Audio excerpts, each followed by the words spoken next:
Bueno, muy bien. Vamos a ir chequeando durante todos estos días, en la medida que sea posible, el sector productivo, sea cual sea este. Uno ya sabe que la gente del campo está muy enojada con el gobierno.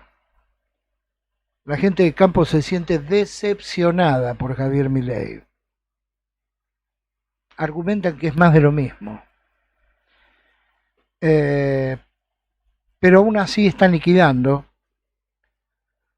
toda la materia prima que se exporta, porque entienden que guardarlos en silo bolsa los productos no tiene sentido. Eh, Todo el mundo en el campo está muy enojado. Hagan lo que hagan, vayas a la zona que vayas. Y hablo del agro y también de la ganadería.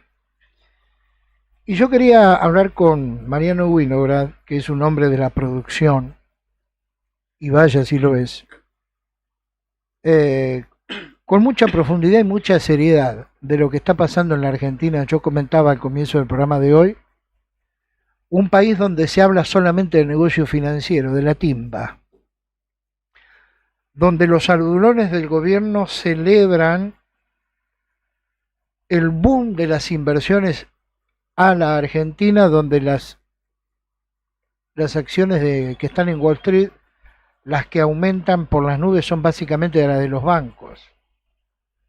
Ahí no hay producción, ¿eh? Los créditos no han bajado, ¿eh? A los bancos les va re bien, tomar créditos es muy caro. ¿Qué tal, Mariano? El gusto de escucharlo, ¿cómo va? Igualmente, Ponce, qué gusto que me llame y charlar un rato con usted. Bueno, ¿cuál es la verdad a su mirada de esto que en lo personal yo denomino como una falacia presentada por el presidente Milei acerca de que se terminó la recesión, habida cuenta de un montón de datos duros que aparecen y aparecieron durante todo el fin de semana de los sectores productivos de una economía que en lo micro evidentemente no arranca, todo lo contrario? A ver, lo voy a plantear con un poquito más de sutileza porque usted fue un poquito drástico, habló de decepcionado y la realidad es que gran parte de nosotros votamos a Milei porque no creíamos en la continuidad del masismo kirchnerismo. En ese sentido, la palabra decepcionados tal vez es un poco contundente porque en alguna medida reconocemos que frente a lo que podía haber sido la continuidad del kirchnerismo en manos de Massa, esto es un poquito menos decepcionante que lo que hubiera sido aquella posible victoria. No olvidemos que en el debate que fue una semana antes de las elecciones casi parecía que Massa le ganó a Milei y sin embargo en la elección se produjo este triunfo rotundo de Milei. Con respecto a por qué los productores agropecuarios, sabe usted que mi mundo es el frutihortícola, no el mundo cerealero, pero yo entendería que frente a la previsión de que Milei por ahora la batalla política la está ganando, el abrazo con Trump, los portazos que ha dado en los encuentros sobre cambio climático y violencia contra la mujer, por ahora todo eso parecería ser que como teflón no se le pega, sino que le resbala. En consecuencia, es previsible que hasta un poco antes de la elección del año que viene, Milei logre esta osadía que hace, que es que la devaluación va por detrás de la inflación, ¿verdad? La inflación es del orden del 3-4, la devaluación va en el 2 y se habla del 1. Esto ha generado que en este año hemos tenido una inflación en dólares altísima, en pesos ni que hablar, pero en reducción, pero en dólares creciente, porque cada mes se incrementa la brecha entre la devaluación y la inflación, ¿verdad? La inflación es del 3 y la devaluación es del 2, o sea que cada mes los precios en dólares suben 1% más. Esto ya lo vivimos con Martínez de Oz, lo vivimos con Menem, y entonces aparece la siguiente incertidumbre. ¿Será que esta vez el mundo es tan distinto, los argentinos somos tan distintos y podemos aprovechar este dólar barato para equiparnos? Entonces ahí sí aparece una incertidumbre. Sí, a diferencia de lo que ocurrió con Martínez de Oz, el famoso DM2 o la plata dulce, y con Menem, el dinero en vez de ir a Miami y a Camboriú lo usáramos para equipar nuestras empresas, entonces podría ser que la consecuencia sea una Argentina mucho más equipada.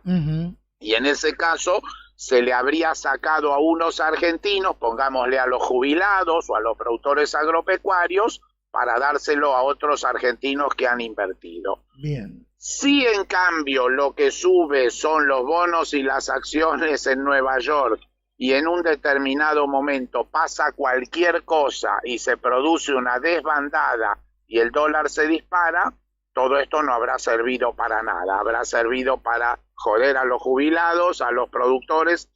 ¿Por qué los productores liquidan ahora su soja? Porque tienen la convicción de que no va a haber una devaluación. Entonces, como no es perspectiva de devaluación, no conviene quedarse en soja. Conviene pasarse a pesos, comprar insumos o hasta, llegado el caso, acciones y bonos o un plazo fijo. Bueno. Entonces, en fin, la palabra decepción, estamos frente a una incertidumbre. ¿Es realmente esto tan distinto a lo que ya conocemos? Y ahí aparecen otras cosas. Por ejemplo, la elección de Scioli como ministro y del hijo como juez de la Suprema Corte. ¿A qué se parece? ¿No se parece mucho al menemismo?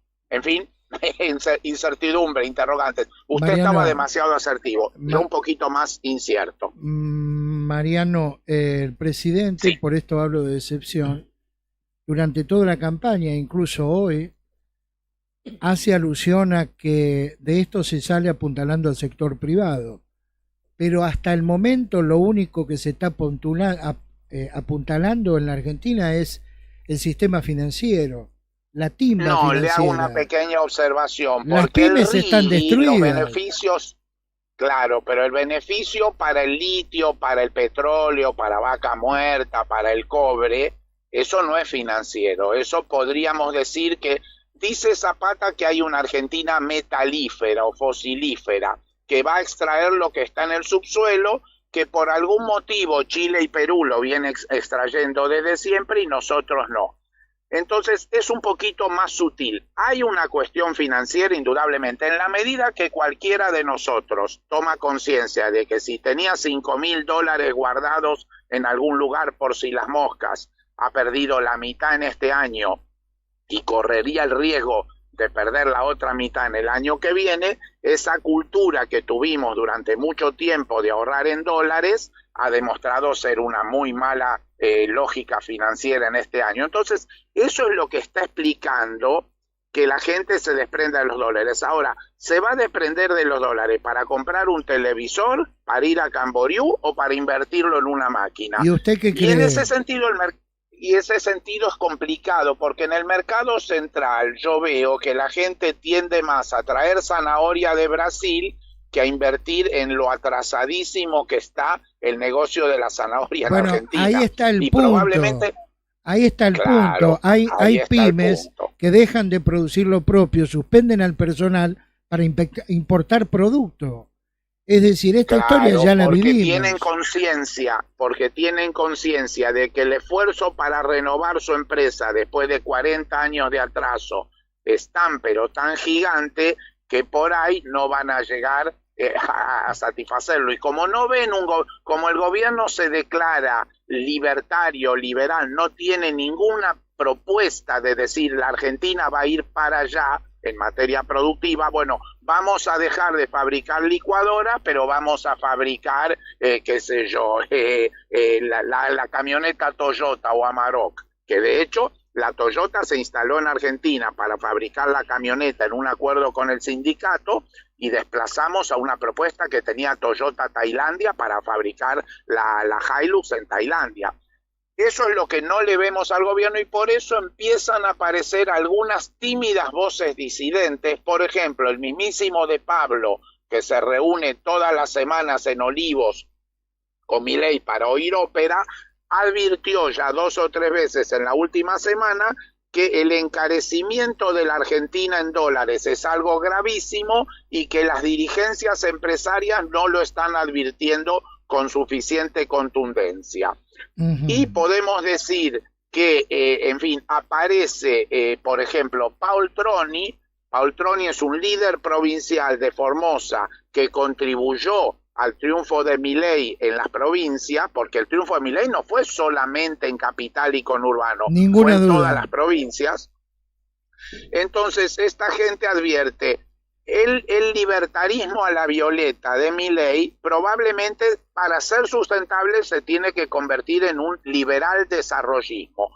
Por un lado, otorgarle libertad a las empresas, a las fuerzas productivas, pero por el otro lado señalar para dónde sí vamos a ir y para dónde no vamos a ir.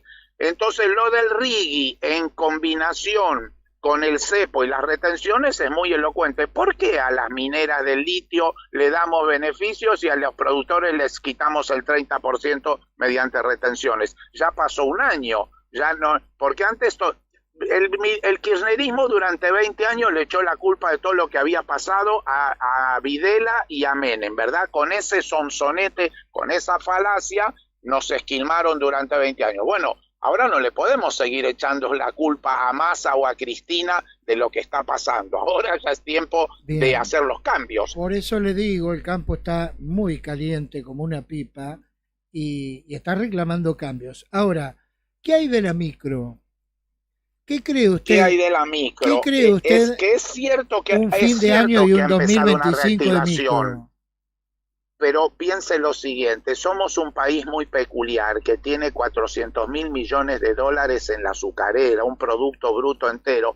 Entonces, si de esos 400.000 millones que están prácticamente en el freezer, 40.000 millones salen a consumir este año porque la gente se cansó de esperar la devaluación, entonces es cierto que se produce una reactivación. Y como los argentinos, a diferencia de los uruguayos, somos una nación muy consumista, el sábado me fui a bailar a Radio Estudio en Constitución con Lalo y los Descalzos. Es un grupo que vino de Paraguay. La multitud de gente que había bailando ahí. Entonces los argentinos somos muy diferentes que los uruguayos y nos gusta salir, nos gusta divertirnos, nos gusta hacer un asado.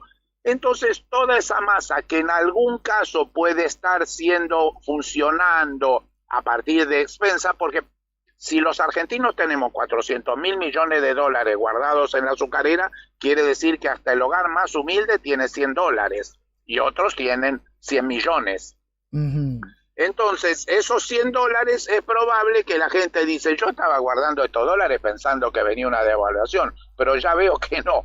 Y se empezaron a gastar. Entonces están llenas las arcas del Banco Central, el blanqueo, etcétera. Ojo que la Argentina es un país muy peculiar y que esto ya lo hemos vivido. Inclusive en el primer kirchnerismo, después de la devaluación de Duhalde, de la crisis de diciembre del 2001, al año 2003 ya estábamos en consumo y en crecimiento. Pero en todas las veces anteriores lo que no logramos fue la sustentabilidad que sí lograron Chile, Perú, Paraguay, Uruguay. No logró Venezuela, no logró Cuba y no logró Argentina. Bien. Bueno, atento, entonces es necesario que corrijamos el rumbo. Bien, votar en las Naciones Unidas a favor de pegarle a las mujeres no es un indicio muy interesante. Ellos hablan de una lucha cultural o algo así, de un cambio de agenda cultural, pero no lo hagamos un cambio para atrás. Por último, libertad sí, libertinaje no. Por último, usted habló de las presidencias de Menem y la participación de José Alfredo Martínez de Oz durante la última dictadura militar, ¿no? Digamos, un poco la comparación de lo que hoy está viviendo la Argentina. Ahora, yo le pregunto, la posibilidad de tener un dólar barato como que hoy tenemos, en aquellos entonces, en aquellos periodos, ¿los empresarios la invirtieron en la industria o se la llevaron al Uruguay? Y algunos la invirtieron y seguramente si analizamos la Argentina de antes de Martínez de Oz o de antes de Menem con la de después, en diversos rubros hay gente que ha crecido y otra que no. Si comparamos el rubro del supermercadismo, pongámosle Galperín, Mercado Libre antes de Menem no existía y después de Kirchner sí existió. O sea que efectivamente hay gente que hizo unas apuestas con el dólar muy inteligentes y logró prosperar. Sí, también los hay ahora en todo momento. Como país hemos fracasado porque si recibimos la democracia con 5% de pobreza y hoy la tenemos en 60%, si recibimos una educación que todavía funcionaba y hoy la tenemos con chicos que no logran entender ni siquiera el diario, quiere decir que como país hemos fracasado. Ahora, como personas, en el país más atroz del mundo, en Sarajevo, hay gente que le va bien, ¿eh? Bien, brevemente, ¿qué hacemos? ¿Ponemos otra radio o esperamos que desencille hasta que amaine? No, yo soy, hasta que aclare, yo soy optimista por lo siguiente. Yo estoy convencido que el señor Milei es un instrumento que los argentinos utilizamos el año pasado tan solo en la segunda vuelta para derrotar a Massa, que realmente era la quinta columna. Entonces los argentinos vamos a ir encontrando herramientas para seguir avanzando, que lo necesitamos para recuperar el atraso que tenemos en relación a nuestros países vecinos, Chile, Perú, inclusive Paraguay, Uruguay, Brasil. Necesitamos en los próximos 40 años avanzar 100. Y para eso necesitamos seguir haciendo cambios, no volver atrás al estado bobo, tampoco zambullirnos en un libertarismo que no va para ningún lado. Y bueno, van a empezar a aparecer las opciones políticas que sin volver al kirchnerismo ni al masismo sean superadoras de esto. Yo soy muy confiado. Muy bien, estamos dialogando con Mariano Winograd. Mariano, muy amable, muchas gracias como siempre. A usted por llamarme, gracias Ponce, hasta pronto. El primero de la mañana. 100% periodismo.